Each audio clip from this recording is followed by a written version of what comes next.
Hi, I'm Chris Overstreet, and I have opinions.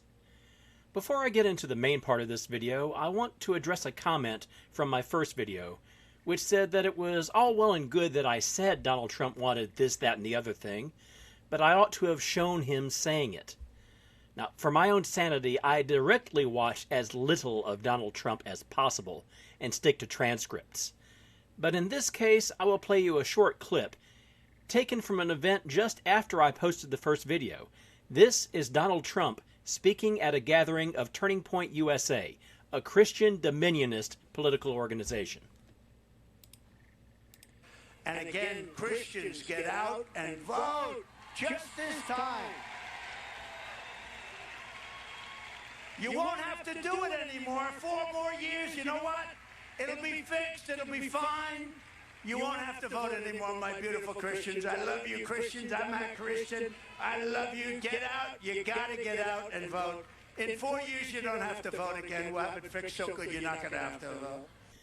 Now, there's a good chance you already saw that clip, but the fact that Trump said this so openly, right after a commenter suggested using clips of Trump to prove he wants a dictatorship, seemed too timely to ignore.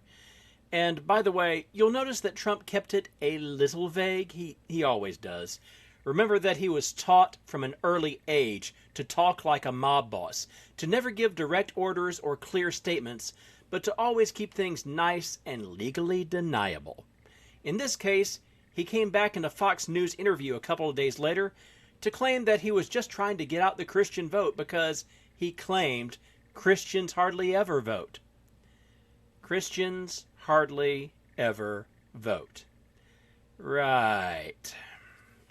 He spoke before a Christian Dominionist Convention, an extremely active political group dedicated to instituting a theocratic dictatorship in America, and he claims they never vote.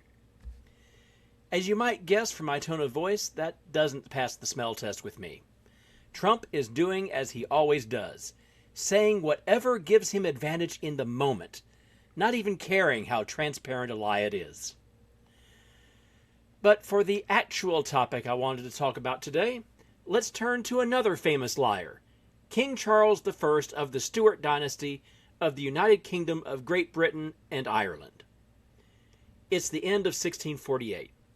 Over the previous 5 years, England has been riven by civil war. The forces of Parliament want to preserve the liberties of Englishmen and restrain the power of the crown.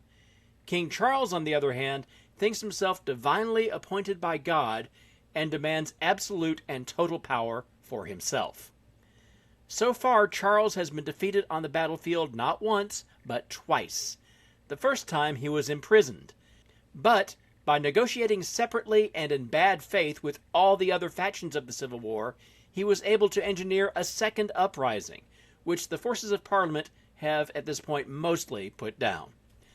Despite this victory, the parliamentary forces are still internally divided. All of them agree that Charles I could never be trusted to keep his word, and that he would keep triggering new civil wars until he got his way.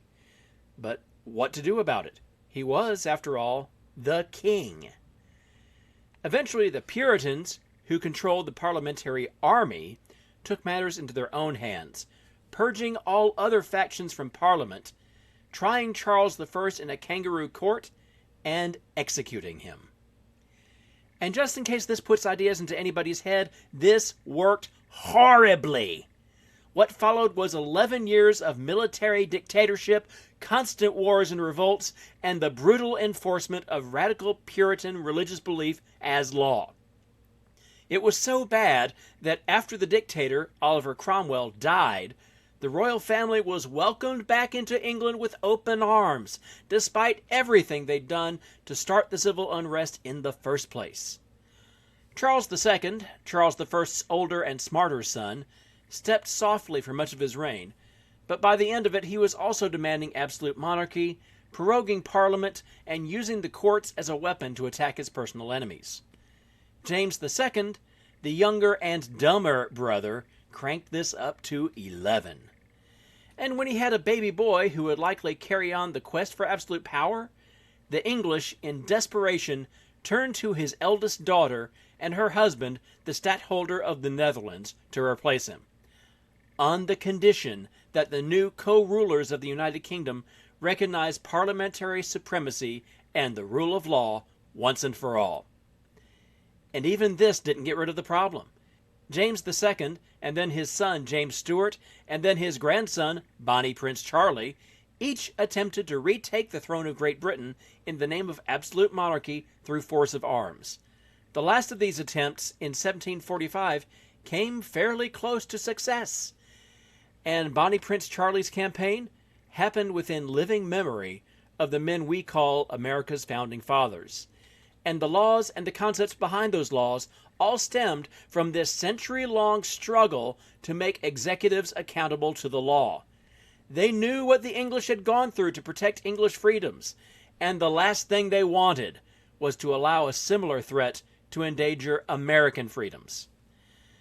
Which makes it all the more preposterous that Supreme Court Chief Justice John Roberts could write in the ruling in Trump versus United States that, quote, "The hesitation to execute the duties of his office fearlessly and fairly that might result when a president is making decisions under a pall of potential prosecution raises unique risks to the effective functioning of government. A president inclined to take one course of action based on the public interest may instead opt for another, apprehensive that criminal penalties may befall him upon his departure from office. And if a former president's official acts are routinely subjected to scrutiny in criminal prosecutions, the independence of the executive branch may be significantly undermined. The framers' design of the presidency did not envision such counterproductive burdens on the vigor and energy of the executive." In other words, John Roberts and 5 other Supreme Court justices held that the presidency cannot function unless the president is allowed to break the law at will with impunity. While at multiple points in the ruling, Robert writes that the president is not above the law, at no point does he mention anything which would be clearly illegal for a president to do, while at the same time he gives overwhelming protection for a host of acts which would be clearly illegal for anyone to do except the president. More to the point, in making this assertion, Roberts clearly ignores the Constitution itself. The only time the Constitution itself mentions immunity at all is when it states in Article 1, Section 6, that members of Congress are privileged from arrest when serving on the floor of Congress or traveling to and from Congress, and may not be questioned over anything they say in debate on the floor. That's it. However, when the power of impeachment is covered in Article 1, Section 3, the Constitution adds that any person convicted under impeachment shall nevertheless be liable and subject to indictment, trial, judgment, and punishment according to law. Nowhere in that section, or anywhere else in the Constitution, does it say that presidents or any other federal office holders are immune from prosecution unless impeached and convicted. So what does John Roberts build his ruling on? The idea of separation of powers, which he defines as each branch of government being omnipotent in its own realm but unable to touch the others. The thing is, it's just not true. Powers overlap in the Constitution all the time.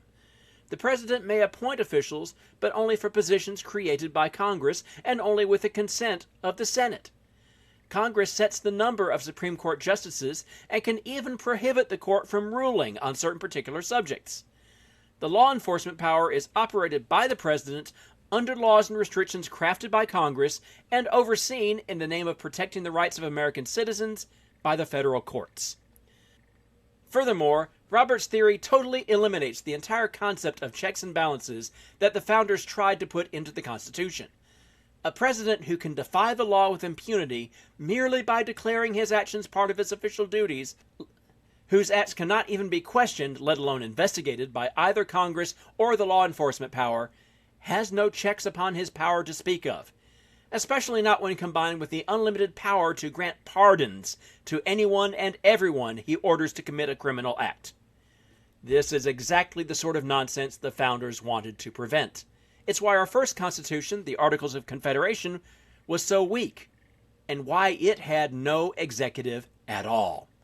They had seen what England went through to curb the power of kings, a series of wars, uprisings, and civil unrests that on occasion seemed almost ready to crush English freedom for all time. They did not want that to happen here. John Roberts and his fellow Republican Supreme Court justices do. They threw out the law, and they did it because they want America to have a king. And Donald Trump, the man who claimed this absolute immunity and got even more than he asked for, Trump wants to be that king. One final note. The modern concept of the war powers of a president began with Abraham Lincoln. When the Confederacy opened fire on Fort Sumter in 1861, Congress was not in session. At that time, after a very brief special session in March to confirm cabinet appointments, Congress usually adjourned until the regular session the following December. This left Lincoln with an armed rebellion on his hands in April, and little else but presidential power to counter it.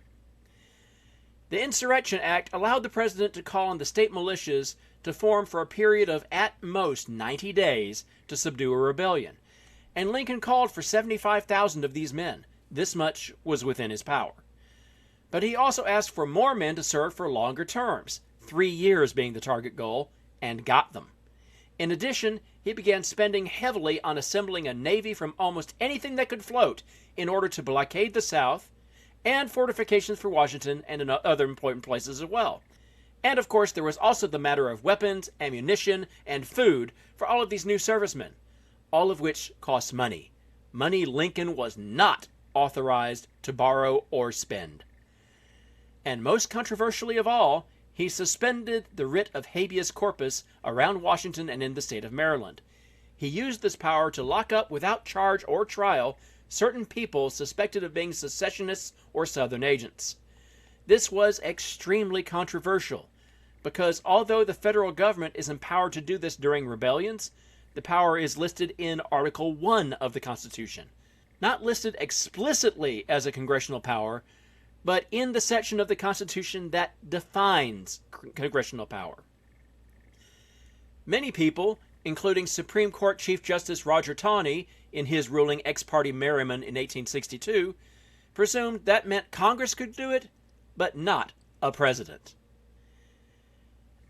At the same time that Lincoln did all of this, he also called for a special session of Congress to begin July 4th, 1861, almost as quickly as the law and logistics of the time would allow.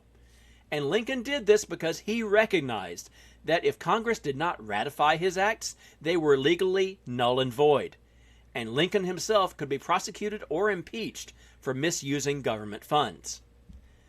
When he addressed the special session, Lincoln did not claim that a president needed absolute immunity in order to take necessary action. He did not claim that when a president does it, that means it is not illegal. What he actually did was plead a unique circumstance which would not allow any delay in response, a circumstance the law and the Constitution hadn't adequately anticipated.